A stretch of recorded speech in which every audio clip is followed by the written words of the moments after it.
चंदौसी के सीओ अनुज कुमार चौधरी को मिला बड़ा तोहफा, बने अपर पुलिस अधीक्षक। संबल पुलिस विभाग के लिए गर्व का क्षण उस समय आया जब चंदौसी क्षेत्राधिकारी अनुज कुमार चौधरी को उनकी उत्कृष्ट सेवाओं और बेहतरीन कार्यशैली के लिए अपर पुलिस अधीक्षक पद पर पदोन्नति प्रदान की गई।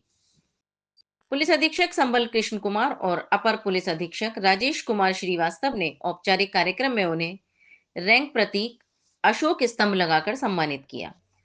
इस मौके पर उपस्थित अधिकारियों और पुलिसकर्मियों ने जोरदार तालियों के साथ उनका स्वागत किया और पदोन्नति पर हार्दिक बधाई दी। पदोन्नति के बाद अनुज कुमार चौधरी ने कहा कि यह उपलब्धि पूरे पुलिस दल की मेहनत और जनता के सहयोग का परिणाम है और वह आगे भी पूरी निष्ठा और ईमानदारी से अपनी जिम्मेदारियां निभाते रहेंगे। कार्यक्रम में जिले के कई वरिष्ठ अधिकारी, पुलिसकर्मी और स्थानीय गणमान्य लोग मौजूद रहे, जिन्होंने उनके उज्जवल भविष्य की कामना की।